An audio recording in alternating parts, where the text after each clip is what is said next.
Bismillahirrahmanirrahim. Assalamualaikum warahmatullahi wabarakatuh. Allah subhanahu wa ta'ala mengutus para nabi dan juga rasul untuk menyuruh manusia dalam ketaatan kepadanya.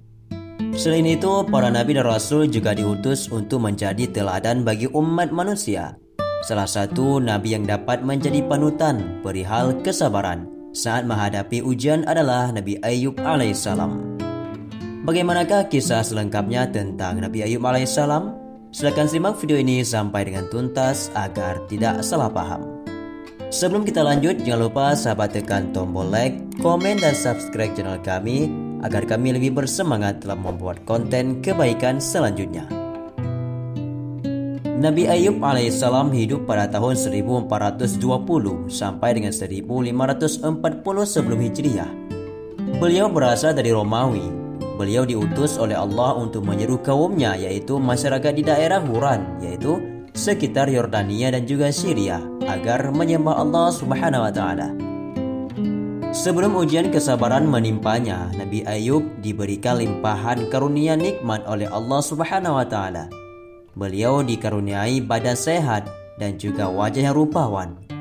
Beliau juga diberi anugerah berupa anak-anak keturunan yang baik dan seorang istri yang setia kepadanya. Menurut pendapat ulama yang paling populer, nama istri Nabi Ayub adalah Rahmah binti Afraim bin Yusuf bin Yakub. Di sisi materi, Allah subhanahu wa ta'ala pun memberikan harta yang melimpah, sehingga Nabi Ayub menjadi seorang yang kaya raya. Tak hanya berupa uang, harta tersebut juga berwujud dalam bentuk tanah, bangunan yang luas di daerah Basniyah, salah satu wilayah dari negeri Huran.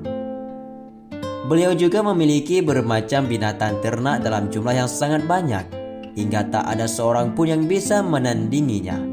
Binatang ternak tersebut berupa unta, sapi, kuda, keledai, dan juga kambing.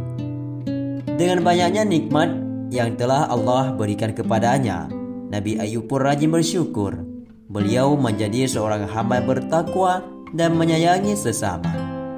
Nabi Ayub alaihissalam rajin menyantuni anak yatim, janda, duafa, dan orang yang sedang dalam perjalanan tapi tak punya uang untuk melanjutkan ataupun ibnu sabil, serta memberi makan orang-orang miskin.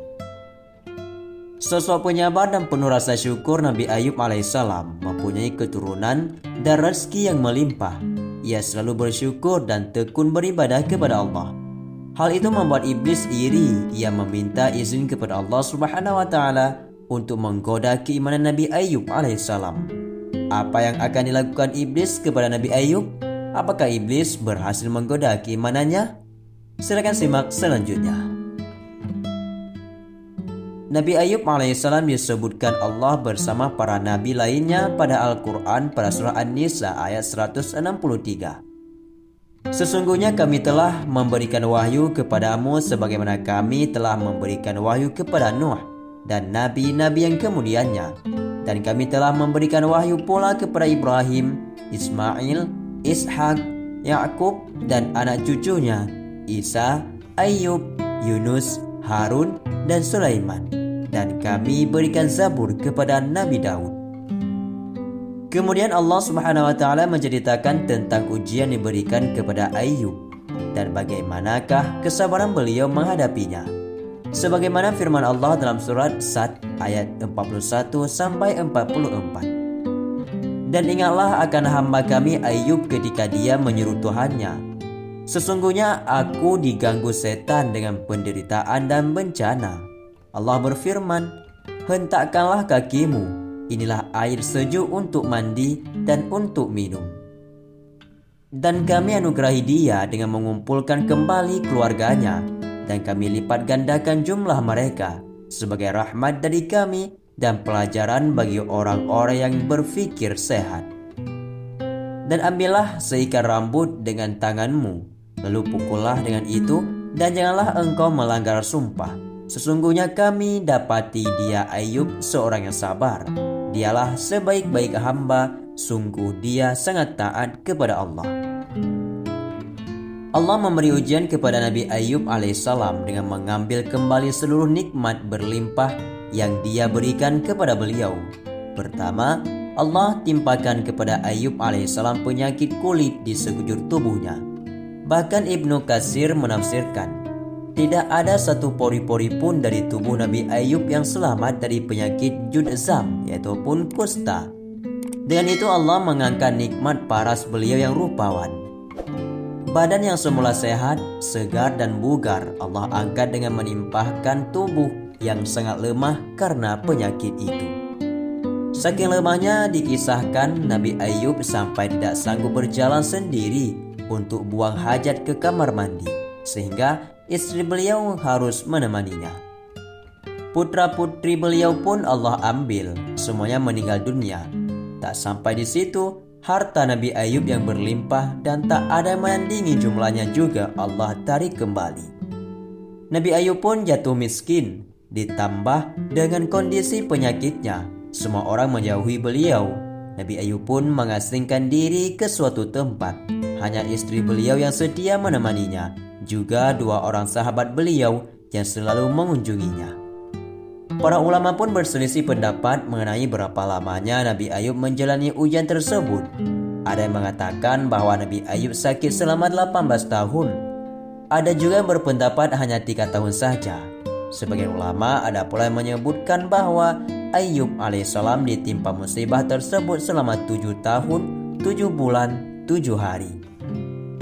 Namun Rasulullah SAW pernah bersabda sebagaimana diriwayatkan oleh Anas bin Malik tentang berapa lama waktu Nabi Ayub menjalani ujian ini. Sesungguhnya Nabi Ayub alaihissalam berada dalam ujiannya selama 18 tahun. Baik keluarga dekat maupun keluarga jauh menolaknya, kecuali 2 orang laki-laki dari saudara-saudaranya. Kedua saudara itulah yang selalu memberinya makan dan juga menemuinya. Istri Nabi Ayub pun sangat kasihan melihat kondisi suaminya itu. Hingga pada suatu hari saat membawakan makanan untuk Nabi Ayub, sang istri mengusulkan sesuatu kepada beliau. Wahai Ayub, seandainya engkau mau meminta kepada Allah, tentu Dia akan memberimu jalan keluar. Demikian saran istrinya yang tak tega melihat Ayub alaihissalam sakit demikian lama. Namun apakah jawaban Nabi Ayub? Beliau menolak dengan alasan yang luar biasa. Jawaban inilah yang menandakan betapa tingginya derajat keimanan Nabi Ayub. Kesabaran tingkat tinggi juga beliau perlihatkan melalui jawaban atas saran istrinya tersebut. Aku telah diberi kesehatan selama 70 tahun. Sakit ini masih derita sedikit yang Allah timpakan sampai aku bisa bersabar sama seperti masa sehatku, yaitu 70 tahun. Demikian jawaban Nabi Ayub. Jawaban tersebut juga sekaligus menjadi penegas bahwa hati beliau sama sekali tidak terpengaruh dengan ujian dahsyat yang ditimpakan oleh Allah Subhanahu wa taala kepadanya. Kedua sahabat yang masih setia mengunjungi dan membawakan makanan pun khawatir akan ujian yang menimpa Nabi Ayub. Terbesit dalam benak salah satu di antara keduanya bahwa ujian Nabi Ayub mungkin disebabkan karena dosa besar yang pernah beliau perbuat. Kegundahan itu pun disampaikannya kepada sahabat yang lain. Kemudian sahabat itu menyampaikannya kepada Nabi Ayub. Ketika mendengarnya, beliau sempat sedih. Tetapi beliau Nabi Ayub kemudian menceritakan kondisinya secara terbuka dan menampik prasangka itu. Walaupun ditimpa berbagai musibah, Nabi Ayub dari kematian anak-anaknya, hilang seluruh harta bendanya, penyakit yang tak kunjung sembuh, Nabi Ayub alaihissalam justru menghadapi itu semua dengan penuh kesabaran dan juga dengan penuh keikhlasan menghadapinya, karena itulah takdir Allah Subhanahu wa taala kepada dirinya. Sahabatku semua, itulah kisah tentang Nabi Ayub alaihissalam dalam menghadapi ujian dari Allah Subhanahu wa taala dengan penuh kesabaran dan juga keikhlasan. Semoga bermanfaat dan juga Allah tambahkan kesabaran kepada kita dalam menghadapi musibah dan juga ujian yang Allah berikan kepada kita semua. Amin ya rabbal alamin. Wallahu a'lam bishawab. Assalamualaikum warahmatullahi wabarakatuh.